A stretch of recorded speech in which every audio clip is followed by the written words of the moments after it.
Ladies and gentlemen, the football world has once again entered its annual "Who's the GOAT manager?" debate. And let's be honest, at this point it's more predictable than Arsenal bottling a title race. Some say Pep Guardiola is the greatest manager ever. Some say Sir Alex Ferguson still holds the crown. And some just want to watch the world burn with hot takes, like Arteta is the new Pep. But today we're not just talking, we're dissecting, demolishing, and exposing the truth about this debate. So sit back, grab your popcorn, and let's find out once and for all, who is the real greatest manager of all time? 1. The Fergie Trophy Cabinet. Where do we even start? First things first, when we talk about greatness, we start with the facts. And the facts are, Sir Alex Ferguson's trophy cabinet is so massive that even Google struggles to list all of them. 13 Premier League titles, 2 Champions Leagues, 38 trophies with Manchester United alone, plus another 11 in Scotland. The man was stacking trophies before some of you were born.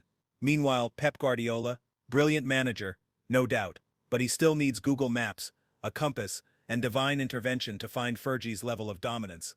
But let's break it down even further. Fergie didn't just win, he won across generations against different rivals, in different footballing eras.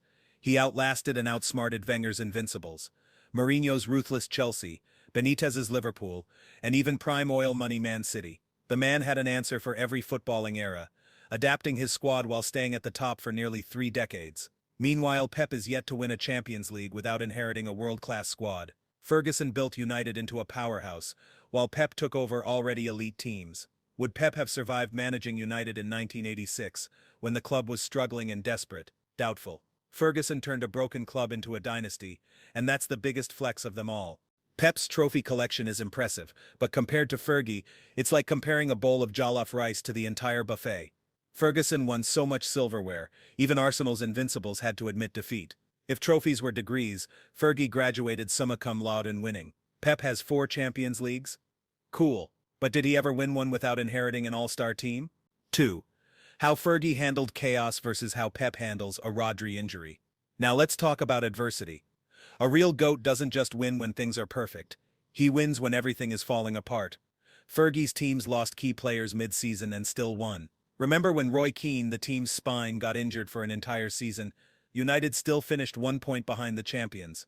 Meanwhile, Pep loses Rodri for 5 games and suddenly City forgets how to play football. Cry me a river. Pep needs everything to be perfect. The right players, the right system, the right shade of grass. Fergie, he made it work with whatever he had. That's the difference between an all-time great and a guy who needs a billion-dollar squad to function. And let's not forget 2006. 2007's, United's entire defense collapsed with Vidic, Neville, and Evra all missing games. What did Ferguson do? He turned John O'Shea into an emergency midfielder, made Wes Brown a regular starter, and still won the league by 6 points. Meanwhile, Pep sees one injury, and suddenly he's holding emergency meetings like it's a national crisis. What about 2012-2013's? Ferguson's last season. United's midfield was so thin that a 38-year-old Paul Scholes had to come out of retirement to fix things. The result? United walked the league, finishing 11 points clear at the top. That's a manager who finds solutions. Meanwhile, Pep needs a £200 million transfer window just to cover for one missing player. Spot the difference? Fergie could lose his best player and still win the league. Pep loses Rodri and starts acting like Thanos just snapped his midfield away. City went from best team in the world to we just forgot how to play football in 3 weeks.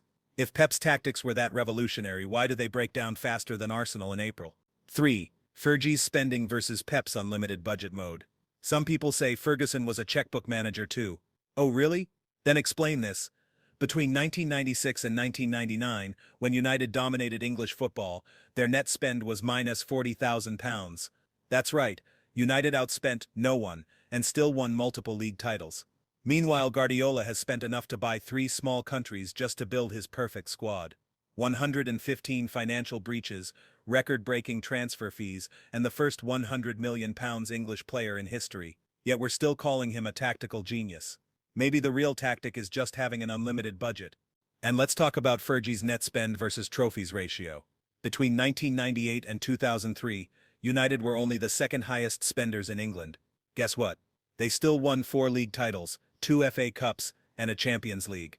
Meanwhile, in the same period, Newcastle, Arsenal, and even Liverpool spent more than United.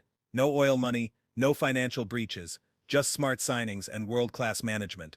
Now look at Guardiola. His entire transfer strategy is buy the best, replace the rest. Fergie turned academy players into superstars. Pep turned superstars into system players. One builds, the other buys. That's the real difference.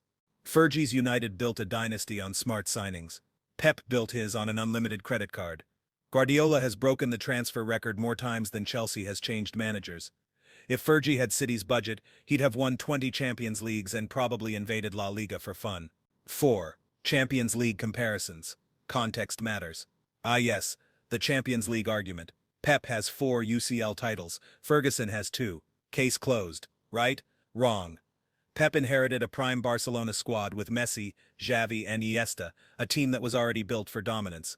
Meanwhile, Ferguson's best European team was literally handicapped by the old UEFA foreigner rule, forcing him to bench world-class players. Gary Walsh was in goal instead of Schmeichel. Let that sink in.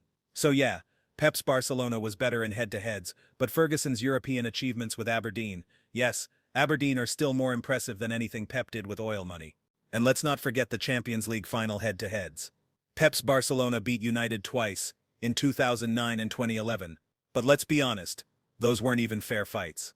In 2009, United played against a Barca side at their peak, and in 2011, Ferguson's squad was filled with aging players and stopgap signings. Still, he got them to the final. Imagine if Pep had to take a team with Park Ji-sung in midfield to a UCL final against prime Messi. He'd need therapy. Meanwhile, Guardiola's failures in the Champions League are conveniently ignored.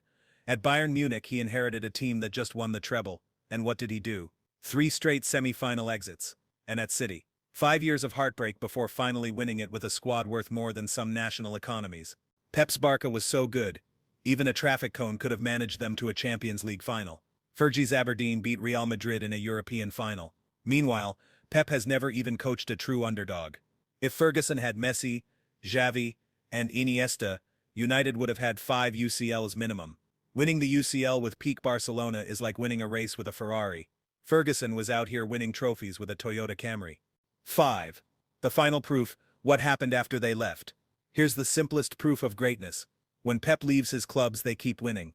When Fergie left United, the empire collapsed overnight. City won the treble last year. Watch them win again in 2 years. But when Ferguson retired, United turned into a sitcom called Premier League Banter Club starring David Moyes, Van Gaal and Mourinho. And let's really put this into perspective. When Pep left Barcelona, they won the treble again under Luis Enrique just 4 years later. When Pep left Bayern, they still dominated the Bundesliga and eventually won the Champions League under Hansi Flick. But when Fergie left, United fell apart like jollof rice cooked without seasoning. That's the difference between managing a system and being the system. Ferguson wasn't just a great coach, he was the architect of Manchester United's entire identity. His departure wasn't just the end of a manager, it was the collapse of a dynasty. Meanwhile, Pep's teams function like plug-and-play setups. Swap the manager, tweak a few tactics and the machine still runs. If you need proof that Fergie was the true GOAT, just look at what happened when he walked away. Pep leaves and the winning continues. Fergie leaves and United start acting like Tottenham. United after Fergie was like a Nigerian power supply, unstable and unreliable. Moyes was so bad, United fans started Googling, what is Europa League? When Pep leaves a club, they still win. When Fergie left, United fans started supporting their second favorite team. Bayern, Barca, City, same success after Pep. United after Fergie, more managers than trophies. Closing thoughts. Who's the real GOAT? So let's recap. Fergie built dynasties from scratch, dominated without unlimited money, adapted to chaos, and left a legacy that no one has come close to matching. Pep, a brilliant coach, a tactical genius. But he's never built an empire, he's just perfected an already working system. So who's the greatest of all time? It's Sir Alex Ferguson. Because the difference between being great and being the greatest is simple. One builds, the other borrows. And Fergie? He built a footballing empire. But what do you think? Is Fergie still the GOAT, or does Pep have a case? Let me know in the comments, hit that like button, and subscribe for more football debates.